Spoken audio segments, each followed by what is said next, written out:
ប្រជាពលរដ្ឋទាំងអស់ដែលជាអតិថិជនរបស់វិឡាត្រាស្មីនេះដំណាក់លួងតែគាត់មានការមិនសុខចិត្តរឿងអីតវ៉ាអំពីរឿងអីហើយក៏សូមជូននៅព័ត៌មាននេះទៅកាន់អាយដាមអភិបាលនៃគណៈបាខេត្តអាយដាមសុកលូកដូចជាអបារងដែលទទួលបន្ទុកនៅក្នុងការសម្របសម្រួលដោះស្រាយវិវាទក្រៅប្រព័ន្ធតុលាការជូនបាទទៅដល់បាទអតិថិជនដូចជាប្រជាពលរដ្ឋផងដែរបាទអញ្ចឹងសូមបញ្ជាក់ថាខ្ញុំមកនេះគឺតាមការពឹងពាក់របស់ប្រជាពលរដ្ឋបាទរាល់ថ្ងៃទៅផ្សាយខុសតិចតួចគេប្តឹងមិនប្តឹងប្រជាពលរដ្ឋទេប្តឹងអ្នកព័ត៌មានហើយអ្នកព័ត៌មានគ្មានអីទេបងប្អូនបាទសូមឲ្យបញ្ជាក់ថាអ្នកព័ត៌មានក្នុងដូចជាខ្ញុំនេះគឺទីចែគ្រាន់តែជាកញ្ចក់មួយនៅក្នុងការនាំនៅអ្វីដែលជាសុខទុក្ខប្រជាពលរដ្ឋទៅកាន់ថាដឹកនាំពីថាដឹកនាំមកកាន់ប្រជាពលរដ្ឋតោះឥឡូវដើម្បីកុំឲ្យខាតពេកចង់ដឹងអំពីបាទចំណុចអ្វីដែលធ្វើឲ្យអតិថិជនរបស់ Villa Trasmi នេះមានការមិនពេញចិត្តប្រមូលគ្នាបាទនេះថាមកសុំការអន្តរាគមន៍រោគដំណោះស្រាយមិនមែនមកប្តឹងម្ចាស់បរិយាទេហើយក៏ម្ចាស់បរិយាក៏បើសិនជាលោកបានបាទឃើញនៅក្នុងវីដេអូនៅក្នុងការផ្សាយចេញពី page ទាំង4 page នេះហើយសូមមេត្តាមានដំណោះស្រាយផងទៀតបាទឥឡូវសូមជួបសូមតំណាងជូនបងជិញមកខាងមុខសិនមកបាទសូមជំរាបសួរបាទអរគុណជំរាបសួរបងប្អូនផងដែរអរគុណមកបងសូមឡើងមុខហើយសូមបងជួយជំរាបឈ្មោះតិចបាទមានឈ្មោះអីដែរបាទខ្ញុំឈ្មោះកៅសីហាជាម្ចាស់ផ្ទះនៅក្នុងបរិយាត្រាស្មីបានបងនេះមួយដែរបាទជាអ្នកដែលជាអតិថិជនទិញបរិយាត្រាស្មីនេះមួយដែរបាទសម្រាប់លោកកៅសីហារាល់ថ្ងៃបើសុខកំណត់យើងមិនមែននៅខេត្តបាត់ដំបងយើងឬក៏នៅខេត្តណាដែរខ្ញុំមកពីភ្នំពេញនៅខាងភ្នំពេញនោះទេបាទចេះមកភ្នំពេញបដិចាប់អារម្មណ៍នៅក្នុងទឹកដីខេត្តបាត់ដំបងដែលជាតំបន់ជំរកស្រូវណាអញ្ចឹងក៏បានឃើញមូលហេតុអីបានជំរុញឲ្យលោកបានដំបងមកទិញវីឡានៅក្នុងទឹកដីខេត្តបាត់ដំបងនេះបាទដោយសារពេលមកធ្វើការទៅក៏ឆ្លាញ់ទឹកដីបាត់ដំបងហើយក៏យើងគិតថានៅទីនេះហើយបាត់ដំបងបាទហើយក៏ឃើញគេដាក់ខាងតាំងពីមុខផ្លូវ57មកមានទុំមានអីចឹងក៏ជិះចូលមកបាទជិះចូលមកហ្នឹងហើយក៏ឃើញគម្រោងហ្នឹងបាទកាលហ្នឹងគឺគាត់ទៅតែចាក់ដីធ្វើផ្លូវបន្ថែមអត់ទាន់មានអត់ស៊ីម៉ង់អីចូលទៅឈូសឆាយដីហើយគាត់ចាក់ថ្មដើម្បីធ្វើផ្លូវយើងបើកចូលដូចឃើញនៅខាងក្រោយនេះទេបាទអរគុណលោកសីហាពាក់ព័ន្ធនឹងយើងថាបានឃើញទី1បានបំពេញការងារបាត់ដំបងក៏ឃើញគម្រោងល្អដែរណាបាទឃើញតាមការនៅក្នុងកាតាឡុកបាទហ្នឹងបាទការធ្វើទីផ្សាររបស់ក្រុមហ៊ុនដែលមានតារាល្បីៗអីចឹងទៅហើយយើងក៏មានការទុកចិត្តនៅក្នុងការទិញហើយការទិញលក់ហ្នឹងតើតម្លៃនៅក្នុងវីឡាមួយចង់ដឹងទេក្នុងនេះវីឡាក្នុងមួយនេះតម្លៃប្រហែលប្រហែលជាទីបំផុតឬក៏ខ្ពស់បំផុតផ្ទះខ្ញុំSuperia Villa ហ្នឹងគឺ50000ជាង55000ក៏ប៉ុន្តែយើងឲ្យលុយគាត់អីទៅគាត់ចុះឲ្យបាន2000សល់53000អីចឹងទៅកាត់ប្លង់កាត់អីព្រីឲ្យយើងចឹងទៅបាទឃើញថាពេលដែលយើងចាប់អារម្មណ៍តាក់ទងនឹងការធ្វើទីផ្សារដូចជាការលក់ប៉ុន្តែបញ្ហាដែលយើងធ្វើបានដោយបំណងទេពេលថាផ្ទះត្រូវបានប្លង់ត្រូវបានដល់បច្ចុប្បន្ននេះបាទយើងទទួលបានផ្ទះបានប្លង់ពិតប្រាកដបាទបានផ្ទះបានប្លង់ពិតប្រាកដមិនអត់ទេបាទមិនអត់ទេបាទមិនអត់ទេហើយប៉ុន្តែចំពោះបញ្ហាផ្ទះប្លង់យើងបានដឹងហើយថាយើងទទួលបានពិតប្រាកដដោយគម្រោងរបស់ម្ចាស់ក្រុមហ៊ុនVilla Trasmi នេះដំណាក់លួងនេះប៉ុន្តែដល់លោកសេហាមកដល់ទីនេះរួមជាមួយនឹងប្រជាពលរដ្ឋជាច្រើនដែរតើក្នុងគោលបំណងអ្វីដែលពឹងពាក់មកកាន់អ្នកសារព័ត៌មានយើងធ្វើការផ្សាយផ្ទាល់លើងាកនេះតែម្ដងបាទពួកខ្ញុំទាំងអស់គ្នានេះគឺជាអ្នកដែលរស់នៅក្នុងបរិយាត្រាស្មីបាត់ដំបងនេះហើយហើយដោយសារតែយើងជួបនៅបញ្ហាដែលក្នុងគម្រោងត្រាស្មីបាត់ដំបងគាត់បានសន្យាថាអភិវឌ្ឍបាទចំណុចធំគឺភ្លើងតពីបណ្ដាញរដ្ឋ EDC ចូលតាមផ្ទះហើយនឹងផ្លូវដែលគាត់បានសន្យានៅក្នុងគម្រោងអញ្ចឹងគឺរាល់ថ្ងៃនេះគាត់អត់ទាន់បានបំពេញកាតព្វកិច្ចនេះទេជាបញ្ហាធំបាទហើយដូច្នេះយើងខ្ញុំទាំងអស់គ្នានេះជាតំណាងម្ចាស់ផ្ទះដែលរស់នៅក្នុងបរិយាត្រាស្មីនេះក៏សូមអំពាវនាវដល់ថ្នាក់ដឹកនាំដែលមានសម្ដេចមហាបវរធិបតីហ៊ុនម៉ាណែតជាប្រមុខរដ្ឋាភិបាលហើយអាយដាមអភិសន្តិបណ្ឌិតសសុខាឧបនាយករដ្ឋមន្ត្រីក្រសួងមហាផ្ទៃអាយដាមសុកលូអភិបាលនៃគណៈអភិបាលខេត្តសូមអំពាវនាវដល់ថ្នាក់ដឹកនាំបាទជួយសម្របសម្រួលកិច្ចការងារនេះផងដោយសារតែខាងម្ចាស់ក្រុមហ៊ុនគាត់បានសន្យាថាដាក់ភ្លើងរត់ឲ្យពួកខ្ញុំហើយនឹងធ្វើផ្លូវក៏ប៉ុន្តែមកដល់ពេលនេះគឺយើងអត់ទាន់បានគាត់ឃើញគាត់ធ្វើតាមការសន្យារបស់ពួកគាត់ទេបាទដូច្នេះទើបពួកខ្ញុំសនំពរដល់បងខាងសារព័ត៌មានជួយផ្សព្វផ្សាយអំពីមនាលជូនដល់ថ្នាក់ដឹកនាំដើម្បីលោកបានជៀបនិង ជួយអន្តរាគមន៍នៅក្នុងបញ្ហានេះផងបាទនេះជាការសំណូមពររបស់បងប្អូនជាអតិថិជនរបស់បរិយាវិឡាត្រាស្មីណាបាទមិនមែនខ្ញុំមកជំរុញបងប្អូនផ្សាយណាប្រាប់ផងប្តឹងបងប្អូនក៏ប្តឹងអ្នកពលមានលុយឲ្យទេបាទគឺពួកខ្ញុំទាំងអស់គ្នាបាទហ្នឹងហើយអរគុណប្រិមត្តយើងអញ្ចឹងពីរចំណុចតាមការលើកឡើងរបស់លោកសេហាដែលជាអតិថិជនរបស់វិឡាត្រាស្មីដំណាក់លួងនេះទី1គឺលើកឡើងពីខាងដើមបន្តិចដោយសារល្អខ្ញុំមើលឃើញថាវិឡាគឺគម្រោងល្អដែលម្ចាស់ក្រុមហ៊ុនគាត់បានធ្វើតាមលក្ខន្តិកៈមួយចំនួនហើយពាក់ព័ន្ធនឹងផ្ទះធ្វើរួចរាល់ 100% ពាក់ព័ន្ធនឹងប្លង់រឹងប្លង់កម្មសិទ្ធិគឺមានប៉ុន្តែអ្វីដែលពួកគាត់មកសំណូមពរនៅទីនេះពីរចំណុចដែលគាត់លើកថាបញ្ហាធំនឹងមានចំណុចរីរងបន្តពីនោះទៀតផ្លូវបាទគាត់លើកឡើងគឺផ្លូវវាមានសភាពយ៉ាងម៉េចខ្ញុំសូមបញ្ជាក់តិចទៅដោយសារផ្លូវនេះបើខ្ញុំចូលមកក៏វាហុយដែរបាទហុយនេះវានៅខែប្រាំងវាមិនទាន់ចូលវស្សាមិនទាន់មានភ្លៀងធ្លាក់ដល់មានពេលភ្លៀងធ្លាក់មើលរូបភាពនៅពេលភ្លៀងធ្លាក់បាទសុំតិចបាទនេះដល់ពេលដែលពេលភ្លៀងធ្លាក់អញ្ចឹងបានពួកគាត់សំណូមពរឥឡូវរូបភាពពេលដែលភ្លៀងធ្លាក់បងប្អូនយើងអាចមើលហើយម្ចាស់ក្រុមហ៊ុនក៏អាចមើលផងតើការលំបាករបស់គាត់យ៉ាងណាបើស្រួលគាត់មិនមានការតវ៉ាមិនមានការស្នើសុំការអន្តរាគមន៍ទេបាទនេះគឺពេលភ្លៀងធ្លាក់ហើយអត់ភ្លៀងធ្លាក់នេះវាហុយបាទជាក់ស្ដែងហុយស្មើនេះតឡានចូលហុយពិបាកក្នុងការរស់នៅដកដង្ហើមវាកត្តាជីវកត្តាសុខភាពផងដែរហើយទី2បើគាត់លើកឡើងចម្បងគឺភ្លើងអញ្ចឹងបងមកឡើងមួយមុខតិចបាទមកសុំមួយមុខទៀតមកសុំមួយមុខទៀតសូមឲ្យបងបញ្ជាក់ទៅផ្លូវចង់បានយ៉ាងម៉េចការដែលសន្យារបស់ក្រុមហ៊ុនមកមុខតិចបាទក្រុមហ៊ុនជាមួយនឹងបងក្នុងនាមជាអតិថិជនរបស់បរិយាផ្ទាល់របស់វិឡាផ្ទាល់តើការនោះផ្លូវគាត់សន្យាធ្វើឲ្យបែបណាលក្ខណៈបែបណាវិញបើផ្លូវពីដើមគាត់សន្យាចាក់បេតុងបាទប៉ុន្តែនៅបងប្អូនយើងនេះគាត់មានរូបភាពកាន់ដែរដែលគាត់មាននេះគឺការពីថ្ងៃបាទនេះនៅក្នុងនេះបាទគឺដំបូងយើងប្រជុំជាមួយនឹងខាងក្រុមហ៊ុនអគ្គនាយកគាត់អញ្ជើញមកបាទគឺថ្ងៃទី4ខែ5គាត់ថាអត់មានលទ្ធភាពទេក្នុងការចាក់ផ្លូវបេតុងហើយសម្របសម្រួលគ្នាត្រឹមផ្លូវអ៊ុតកស៊ូហើយអ៊ុតកស៊ូនឹងត្រឹមតែខ្លងគេបរិយាថាត្រឹមថ្ងៃទី10ខែមេសាឆ្នាំ2025ត្រូវដាក់ត្រង់ស្វូ400 kVA ហ្នឹងជូនបងប្អូនយើងទៅដើម្បីគាត់បាទដើម្បីគាត់ប្រើប្រាស់គ្រប់គ្រាន់បាទហើយផ្លូវបាទគឺគាត់ក៏បានសន្យាចំពោះមុខអភិបាលរងនៃគណៈបាលខេត្តបាត់ដំបងយើងដែរថាក៏មានលទ្ធភាពទេហើយពួកខ្ញុំការនោះដែលទៅនោះជាអ្នកតំណាងរបស់បងប្អូនយើងជាពលរដ្ឋនោះបាទតបតាមលិខិតអញ្ជើញរបស់រដ្ឋបាលខេត្តបាត់ដំបងហ្នឹងគឺយើងបាទក៏សរុបស្រួលជាមួយគាត់យកដូចគ្នាទាំងផ្លូវកស៊ូហើយសរុបស្រួលត្រឹមខែកក្កដាឲ្យហើយក្នុងឆ្នាំ2025បាទខែកក្កដាហើយនៅក្នុងឆ្នាំ2025ហើយការសន្យានេះគឺបាទដូចបងឃើញនៅក្នុងរូបភាពនេះអញ្ចឹងគឺក៏យើងមានកិច្ចប្រជុំមានអីនៅសាលាខេត្តបាទការនៅក្នុងតំណាងនៅក្នុងការចូលរួមដោះស្រាយបញ្ហាពាក់ព័ន្ធហ្នឹងតើការនោះលោកអភិបាលខេត្តរងរូបណានដែរដែលលោកប្រឈរនៅក្នុងការដោះស្រាយហ្នឹងបញ្ហាហ្នឹងបាទគឺអាដាមជំសៀបអភិបាលរងទទួលដោះស្រាយវិវាទបាទប្រហែលលើកមកដែរដែលដោះស្រាយបញ្ហាមិនទាន់បានតែមួយលើកទេដែលជួបបាទប៉ុន្តែហេតុអីបានជាពួកខ្ញុំជាម្ចាស់ផ្ទះទាំងអស់គ្នានេះដែលនៅពីក្រោយខ្ញុំអីនេះបាទគាត់មានការសុំកិច្ចអន្តរាគមន៍ពីថ្នាក់ដឹកនាំនៅថ្ងៃនេះក៏ដោយសារតែនៅថ្ងៃទី21បាទខែមេសាយើងនេះដាច់ភ្លើងបាទគឺដាច់ភ្លើងដោយសារខាងក្រុមហ៊ុនគាត់អត់បានពេញតាប់កិច្ចបងឲ្យគិសនីកម្ពុជាបាទក្រុមហ៊ុនគាត់ដឹងដែរហើយដាច់ទៅយប់ហើយម្សិលមិញដាច់ភ្លើងទៀតហ៎ដាច់ភ្លើងនៅថ្ងៃទីម្សិលមួយថ្ងៃទី28ដាច់ភ្លើងទៀតបាទដាច់ភ្លើងទៀតបាទអញ្ចឹងហើយយើងដោយសារនៅក្នុងនេះយើងមានបងប្អូនយើងគាត់ជាមន្ត្រីនៅអគ្គិសនីកម្ពុជាអញ្ចឹងគាត់បានផ្ដល់ព័ត៌មានដែរដោយសារអីអត់បានបងភ្លើងឲ្យគេអញ្ចឹងបងថ្ងៃមុននោះគេដាក់ឲ្យមកឥឡូវខ្វះគេផ្ដាច់ទៀតបាទអញ្ចឹងសូមឲ្យក្រុមហ៊ុនគាត់ក៏ជួយដោះស្រាយបញ្ហាហ្នឹងទៅពីព្រោះបើសិនជាគាត់បានដាក់ត្រង់ស្វូទៅកាតព្វកិច្ចបងភ្លើងគឺជារបស់ពួកខ្ញុំម្ចាស់ផ្ទះរៀងខ្លួនទេបើពួកខ្ញុំអត់បានបងអាហ្នឹងឲ្យខាងគិសនីកម្ពុជាគេផ្ដាច់ភ្លើងទៅបាទអញ្ចឹងគាត់ថាសំណុំពរដល់គាត់បាទជួយដាក់ត្រង់ស្វូមកបញ្ហាយើងចំពោះមុខនេះគឺយើងត្រូវការភ្លើងចាំបាច់មែនទែនហើយខែនេះក្តៅទៀតបាទអរគុណបញ្ហាចំពោះមុខ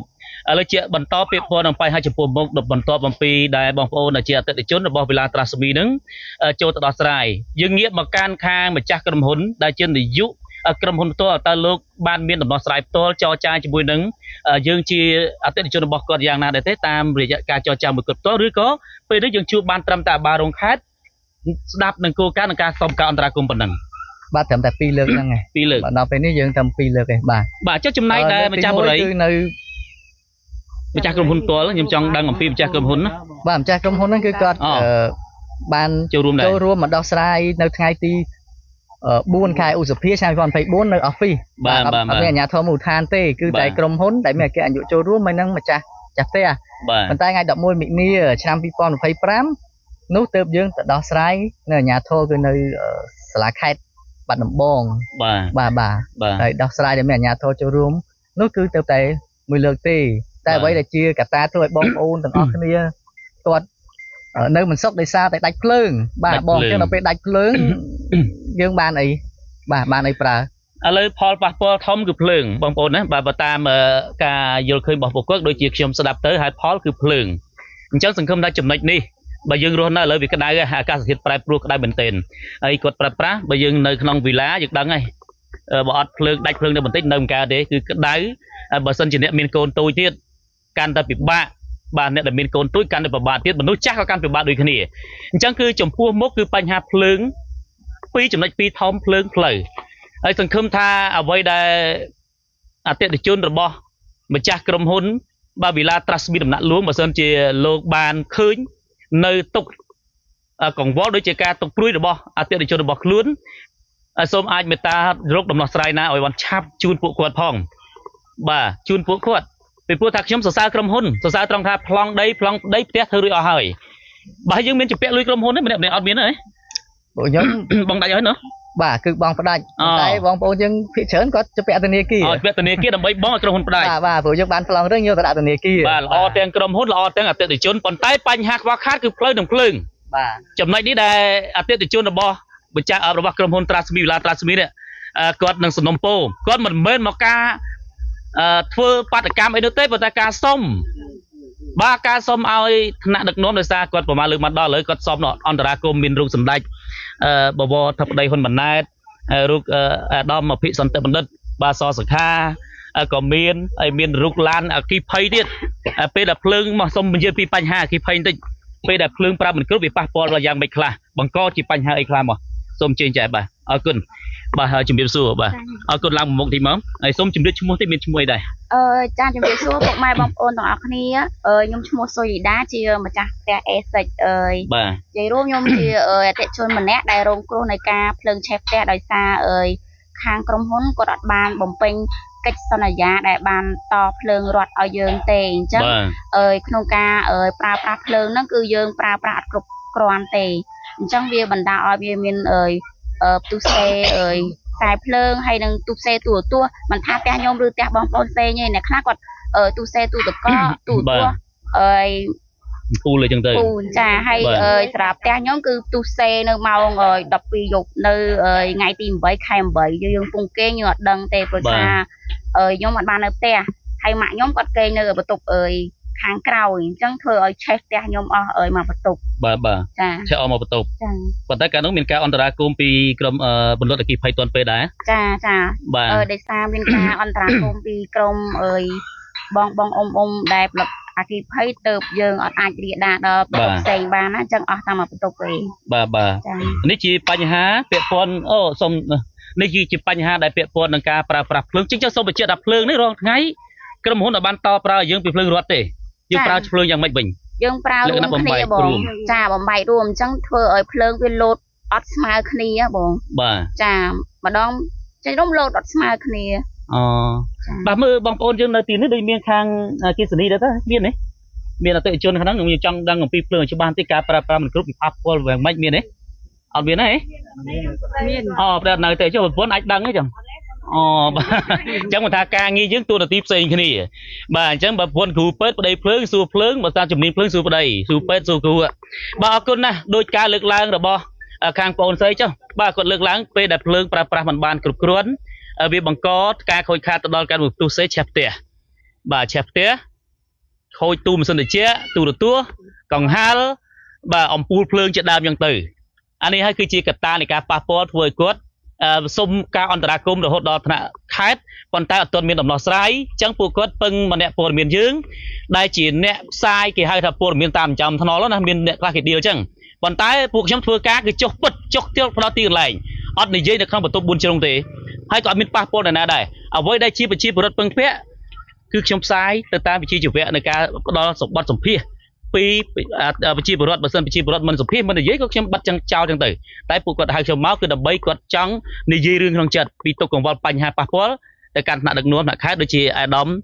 បាទសម្ដេចបវរធិបតីដែលមានការសនំពោពីពុកម៉ែបងប្អូនដែលជាអតិថិជនរបស់ Villa Trasmi នេះឲ្យសូមមានការអន្តរាគមន៍ទៅដល់ម្ចាស់ក្រុមហ៊ុនផ្ទាល់លោកនាយកផ្ទាល់ប្រធានធំផ្ទាល់សូមឲ្យលោកមានការជួយដោះស្រាយផងបាទលោកមិនមានចង់បានអ្វីក្រៅពីការដោះស្រាយបញ្ហាភ្លើងជាចម្បងនិងផ្លូវហើយពាក់ព័ន្ធផ្សេងចុះពាក់ព័ន្ធនឹងរឿងរាយសុវត្ថិភាពអីអត់អីគឺក្នុងយ៉ាងណាយ៉ាងណីដែរអើយបាទអត់មានលបងដែរបងអត់បានធ្វើលបងដែរដូចមានបងប្អូននៅក្នុងបរិយាខ្លះបាត់សម្ភារៈមួយចំនួនដែរអញ្ចឹងណាហើយបើចំពោះខ្ញុំវិញខ្ញុំចង់สนុំពរឲ្យសុវត្ថិភាពគឺអត់មានបណ្ដោយបាទបើចំពោះខ្ញុំចង់สนុំពរនេះជាប្រយោជន៍រួមអញ្ចឹងណាបង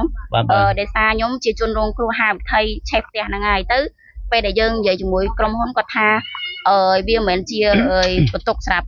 ក្រុមហ៊ុនទេគាត់ថាអត់បានពាក់ព័ន្ធមួយគាត់ទេតែចំពោះខ្ញុំបើសិនជាភ្លើងរត់ខ្ញុំអត់ទៅនិយាយអត់តវ៉ាជាមួយគាត់ទេនិយាយរួមគាត់អត់បានធ្វើអីដោះស្រាយឲ្យយើងទាំងអស់អញ្ចឹងណាហើយក៏ខ្ញុំសូមสนុំពរឲ្យខាងក្រុមហ៊ុនឆាប់តភ្លើងរត់ជូនបងប្អូនប្រជាពលរដ្ឋដែលរស់នៅក្នុងហ្នឹងទៅខ្លាចថ្ងៃក្រោយមានបញ្ហាទៅដល់ផ្ទះផ្សេងទៀតអញ្ចឹងណាដោយសារខ្ញុំជាជនរងគ្រោះខ្ញុំទទួលអារម្មណ៍មួយនឹងហើយអញ្ចឹងណាចាអញ្ចឹងឲ្យสนុំពរគាត់ឲ្យឆាប់ទៅកុំឲ្យមានបញ្ហាដូចផ្ទះខ្ញុំទៀតអញ្ចឹងណាបងបាទអរគុណច្រើនបងអូនស្រីអរគុណតើមានបងប្អូនយើងអាចចូលរួមបញ្ចេញបន្តិចថែមទៀតទេបាទសូមអញ្ជើញមកពួកយើងសត្វតអ្នកដែលចង់បានដូចគ្នាទេដល់ចង់បានភាពស្រួលមិនចង់បានការលុបលន់ទេបាទសូមអញ្ជើញមកនេះបាទអរគុណហើយអាចអូខេជំរាបសួរផងបាទអរគុណហើយសូមមកលើកសូមស្គាល់ឈ្មោះផងមកមុខទៀតបងឈ្មោះស្រីសបងស្រីសចាផ្ទះ D1 បាទខ្ញុំចង់និយាយពីផលលំបាកភ្លើងហ្នឹងគឺ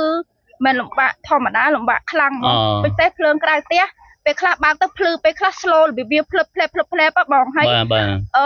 ខ្ញុំទៅទិញផ្ទះបរិយនេះរាប់ម៉ឺនដែរហើយខ្ញុំសង្ឃឹមថារស់នៅសុខសប្បាយសុខស្រួលប៉ុន្តែពេលមករស់នៅទៅបើមិនសិនតិចគាត់កើតអីអត់គាត់កើតតើខ្ញុំទិញបរិយនេះសុខភាពគាត់មានអីគាត់មានទាំងអស់បាទពាក្យប៉ុននឹងសុខភាពអត់មានយ៉ាងម៉េចតើបរិយគេមានដាក់សន្តិសុខអត់មានសន្តិសុខទេបងអត់មានទៀតចាលបងអត់មានទៀតហើយលក្ខណៈថាចាញ់មកតវ៉ាឈឺចាប់នេះដោយសារអីភ្លើងវាមិនប្រវត្តិធម្មតាបងខែក្តៅអត់ប្រាំសិនតិចកើតបាញ់ដឹងហើយបាទអញ្ចឹងពាក់ព័ន្ធបញ្ហាចម្បងគឺភ្លើងនឹងពិបាកមែនទេហើយឆ្នាំម៉ាយខ្ញុំខូចអស់មួយទៀតហើយវាភ្លើងត្រូវបាទហើយសំខាន់មួយថ្ងៃមុនហ្នឹងផ្ដាច់ភ្លើងដោយសារអីជា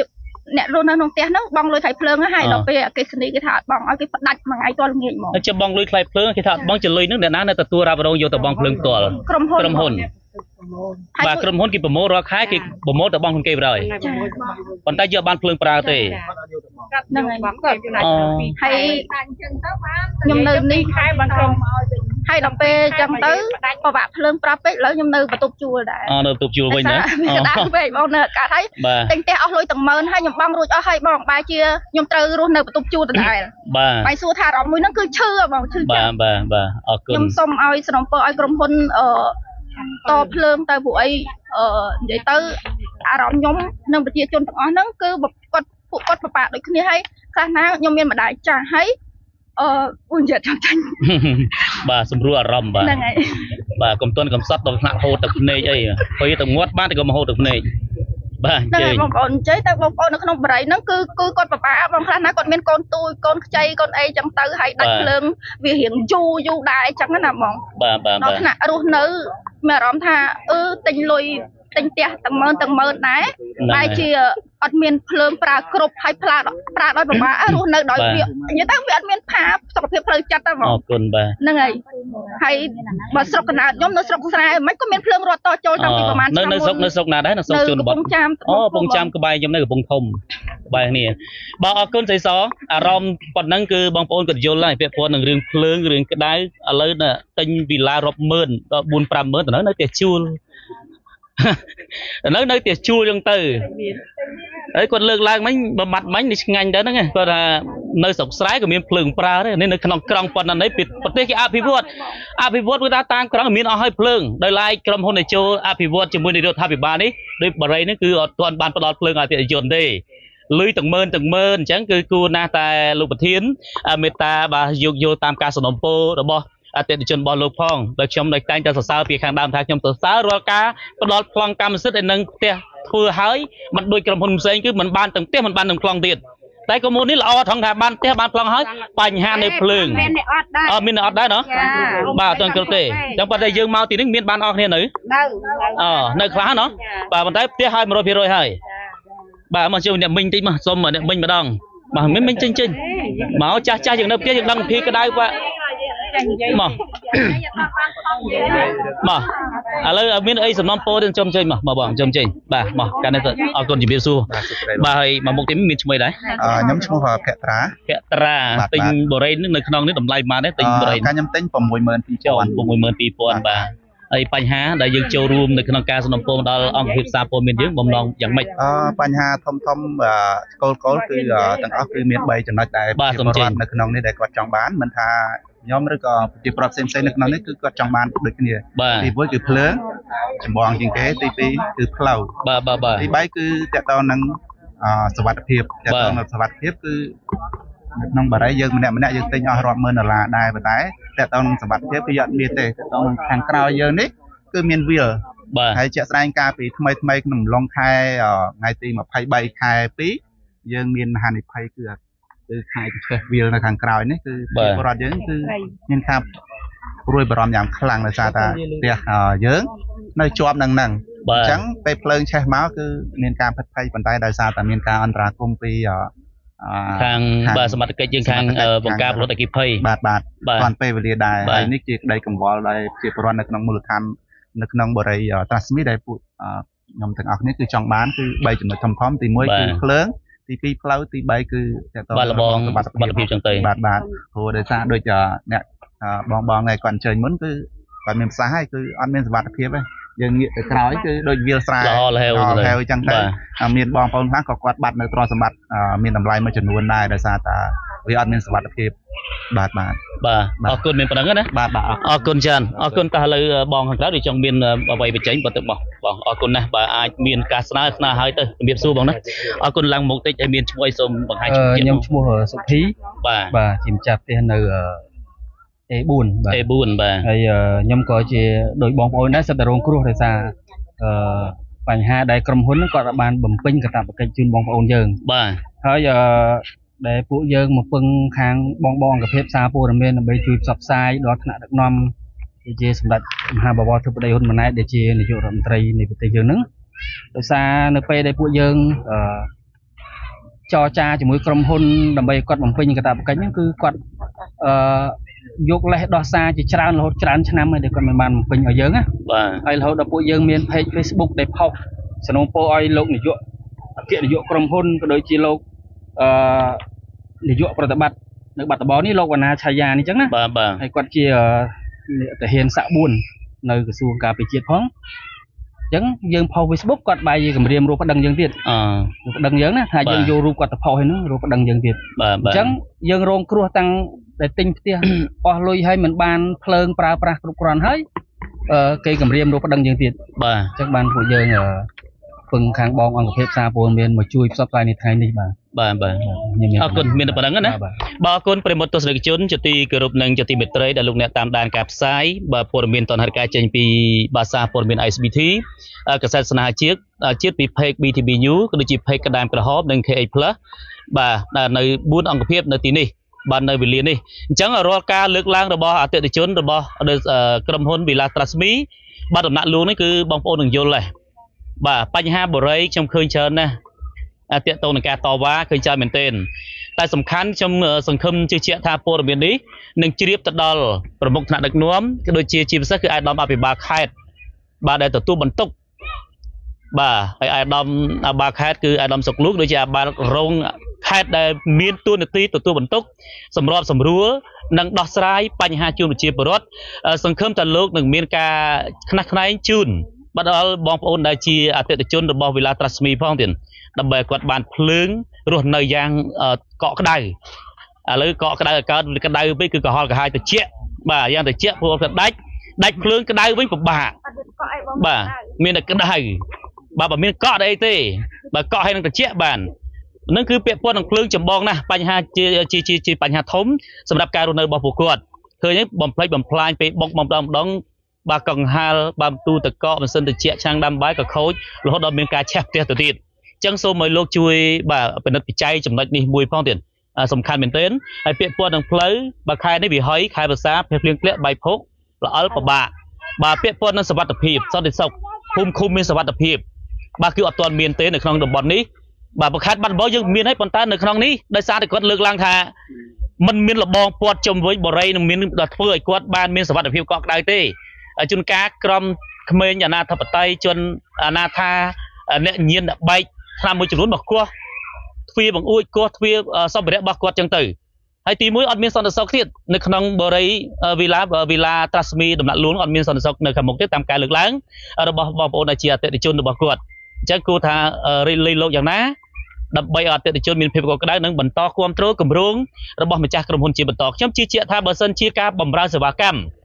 ระบบกรมหุ่นมุยนาก็ได้เอาแต่เมียนกากรุบตามกิจสัญญาปรมเปรียงระเวียงกิจสัญญาลุ่ติ้งปีมันจากกรมหุ่นโดยเชี่ยปฏิทินในตีบซ่านั่งอาเตะจุดนั่งเมียนกำรุงยังกะไลนาก็ได้แต่เมียนอาเตะจนตามติ้งนั่งเมียนกาประโมทเอาได้แต่เบอร์เซนจะฟื้นเมากำรุงเมียนให้ประโมทออสกาฟื้นแบบตุ้ยนั่งลืออะไรนะก็คือคลายละอะไรนึงไงเลิกลามปนนั่งบ่ามีอะไรเทียบเต้บ่ามีอะไรบรรทายเทียบเต้บ่าอันจังบ่าให้ยืนส้มปนนั่งเจ้าไอ้สนมโปจะจังกราวถ้าบอกมีไอ้สนมโปจะจังกราวมุนนึงบ่ามีการสนมโปแต่การหนักค่าหนักดักโดมอย่างไม่หมดสมชื่นบ่าหมดมีการสนมโปอย่างไม่บ่าสมชื่นสนมโปจะร่วมจูนเตะจนออกเนี่ยบางคนออกนี่ยม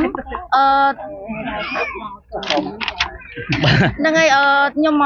นี่อัดเมียนสนมเปอไอ้จังมาแต่เพลิงให้นังเพลิงให้อ้อยรุ่งเนื้อสูไอ้จังนั่นบอกบ่านมโปหักตักนัวไม่ลูกช่วยบ่าช่วยอันตรากรมอ้อยเมียนแต่เพลิงนังเพลิงแต่อัดเมียนคนแบบน้องไอ้จะเป็นนั่งไง